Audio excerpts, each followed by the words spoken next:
উৎসবের মরশুমে যেন আনন্দের হাওয়া বইল পশ্চিম মেদিনীপুর জেলার দাঁতন ২ ব্লকের বাসিচক প্রাথমিক বিদ্যালয়ে। সাধারণত মিড ডে মিল মানেই নির্দিষ্ট কিছু পদ যা প্রতিদিনই সরকারি তালিকা মেনে রান্না হয়, কিন্তু শুক্রবারের দুপুরটা ছিল একেবারে অন্যরকম। দুর্গাপুজোর ছুটির আগে বিদ্যালয়ের শিক্ষক শিক্ষিকাদের উদ্যোগে আয়োজিত হলো এক বিশেষ ভোজ, যা খুদে পড়ুয়াদের কাছে ছিল আনন্দের এক স্মরণীয় মুহূর্ত। মেনুতে ছিল রাজকীয় আয়োজন, গরম ভাত, ইলিশ মাছ ভাজা, পমফ্রেট মাছের ঝোল, চিংড়ি কচুর তরকারির সঙ্গে ছিল চিলি চিকেন, দই, মিষ্টি আর খাসা পাঁপড়। সাধারণ দিনে মিড ডে মিলে এমন এলাহি ভোজের স্বাদ পাওয়া যায় না, তাই খুদে পড়ুয়াদের উচ্ছ্বাস ছিল চোখে পড়ার মতো। আনন্দে কেউ গাইছিল গান, কেউ আবার খেলার ফাঁকে খাওয়ার মজা নিচ্ছিল। শিশুদের হাসি আর উল্লাসে ভরে উঠেছিল বিদ্যালয়ের চত্বর। বিদ্যালয়ের শিক্ষক শিক্ষিকারা জানিয়েছেন, শুধু পড়াশোনাই নয়, ছাত্রছাত্রীদের মুখে হাসি ফোটানোই তাদের অন্যতম দায়িত্ব। শিক্ষকদের এই মানবিক উদ্যোগকে সাধুবাদ জানিয়েছেন অভিভাবকরাও। উৎসবের আবহে ভরা এদিনের আয়োজনে উপস্থিত ছিলেন পশ্চিম মেদিনীপুর জেলা প্রাথমিক বিদ্যালয় সংসদের চেয়ারম্যান অনিমেষ দে, পঞ্চায়েত সমিতির কর্মাধ্যক্ষ ইফতেখার আলী, বিপ্লব বেরা সহ ওই স্কুলের শিক্ষক পিন্টু সিট, শিক্ষক কল্লোল দাস, শিক্ষক পিন্টু সাউ সহ আরো অনেকে। আমার নাম পিন্টু সিট। আজকে আপনাদের স্কুলে এই ধরনের একটা মিড ডে মিলের পাতে দেখা গেল ইলিশ, পমফ্রেট, চিলি চিকেন। সাধারণত সেই মিড ডে মিলে ডাল থাকে আর সবজি থাকে, কখনো ডিম দেখা যায়। হঠাৎ এই ধরনের উদ্যোগটা কেন নিচ্ছেন? ছেলে মেয়েদের মধ্যে কতটা আনন্দ দেখতে পাচ্ছেন? ছেলেদের আমরা এটা ৪-৫ বছর ধরে করে আসছি। তো আমাদের একজন স্যার আছেন, ওনার দাদার হচ্ছে ট্রলার আছে আর কি। তো উনি প্রতি বছর আমাদের ওই পমফ্রেট ইলিশ দিয়ে আমাদেরকে সহযোগিতা করেন। আর ওনার ছেলেমেয়েরাও পড়ে এখানে, এই জন্য ভীষণ আমাদের ভালো লাগে। এবং সেই সঙ্গে শুধু ইলিশ আর পমফ্রেট দিলে তো হয় না, আরও আনুষঙ্গিক খরচা আছে। আমরা যারা আরও ৩ জন টিচার আছি এবং আমাকে নিয়ে ৪ জন, তো আমরা নিজেরাই কিছু কন্ট্রিবিউট করে আমরা নিজেরা বেশ, বাচ্চারাও আনন্দ পেলো, ভীষণ খুশি হলো। এটা হয়ে আসছে আমাদের ৪-৫ বছর ধরে হয়ে আসছে। স্যার, আপনার নাম? আমার নাম কল্লোল দাস। বাড়ি হচ্ছে দাঁতন ১ নম্বর ব্লকের শালিকোটা গ্রামে। আর আমি শিক্ষকতা করি জাহালদার সার্কেল, পশ্চিম মেদিনীপুর মাসিচক প্রাথমিক বিদ্যালয়।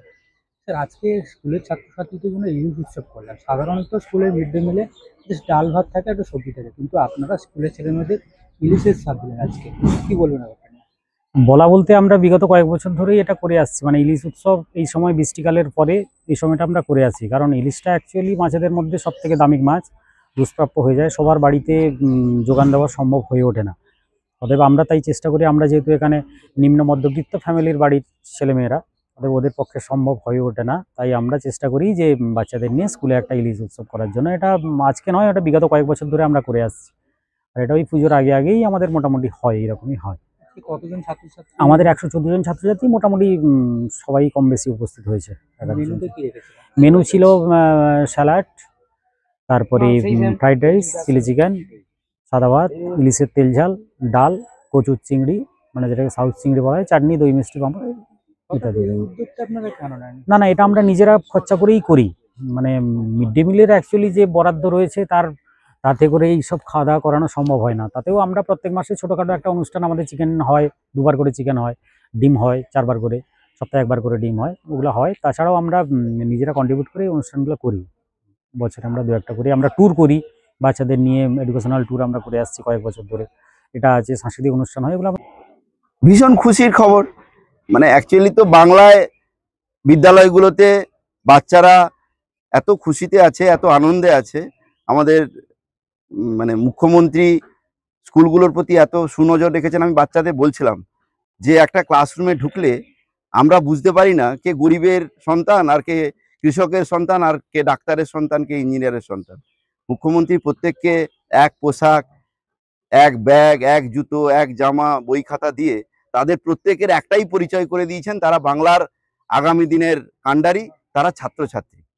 আমরা বেরিয়েছিলাম, আমি কর্মাধ্যক্ষ সাহেবকে অনুরোধ করেছিলাম, চলুন আজকে কয়েকটা স্কুলে যাই, পড়াশোনা কেমন হচ্ছে দেখি, মাস্টারমশাইদের সাথে একটু গল্পগুজব করি। সেই রাস্তা দিয়ে যাওয়ার সময় এই স্কুলটাতেও ঢুকলাম, দেখলাম হঠাৎ করেই এখানে বাচ্চাদের আজকে মাস্টারমশাইরা ইলিশ খাওয়াচ্ছেন। দেখে ভালো লাগলো যে মাস্টারমশাইরা একটা সিজনের সেরা মাছ, সেরা শস্য বলি আমরা, ইলিশ উৎসব, ইলিশ কিনে খাওয়াচ্ছেন, পমফ্রেট দিয়েছেন। বাচ্চারা খুব আনন্দিত। এতে বাচ্চাদের সাথে মাস্টারমশাইদের সম্পর্ক আরও মধুর হবে। অভিভাবকরা প্রচুর এসছেন এখানে, তাদের মাস্টারমশাইদের সাথে অত্যন্ত সুসম্পর্ক। তারা তাদের বাচ্চাদের অভাব অভিযোগ, বাচ্চাদের পড়াশুনো নিয়ে মাস্টারমশাইদের সাথে কথা বলেন। আমরা ভীষণ আনন্দিত। বাকি প্রাথমিক বিদ্যালয়গুলো কি বার্তা দেবে, যে স্কুল থেকে কি অনুপ্রেরণা নেবে তারা? বাকি প্রাথমিক বিদ্যালয়গুলোও খুব ভালো চলছে। তারাও মাস্টারমশাইদের ছাত্রছাত্রীদের সম্পর্ক রাখেন, তারাও মিড ডে মিল খাওয়ান। আমাদের দুর্ভাগ্য, কেন্দ্র সরকার মিড ডে মিলের জন্য টাকা পয়সা দিচ্ছে না। টাকা পয়সা না দেওয়ার জন্য মাস্টারমশাইদের অত্যন্ত কষ্ট হচ্ছে। একটা বাচ্চাকে যে টাকা দেওয়া হয় সেই টাকায় মিড ডে মিল খাওয়ানো যায় না, সেই টাকারই আবার টাকা বন্ধ করে দিচ্ছে। আমাদের সরকার সবসময়ই চায় আমাদের স্নেহের ছাত্রছাত্রীরা বিদ্যালয়ে ভালোভাবে পড়াশুনো করুক। আজকে দেখলাম বিদ্যালয়ে মাথার উপরে ছাদ আছে, ফ্যান চলছে, নিচটা মেঝে ঢালাই করা, প্রচুর ডেভেলপমেন্ট হয়েছে। তো আমরা অনুরোধ করব আপনাদের মধ্য দিয়ে, আসুন আমরা সবাই মিলে যে টাকা আমাদের রাজ্য সরকার পাবে, এই টাকাগুলো যাতে যদি কেন্দ্র সরকার দিয়ে দেয় ভেদাভেদ না রেখে, আমাদের এই বাংলা আরও এগোবে, বাচ্চারা আরও ভালো থাকবে।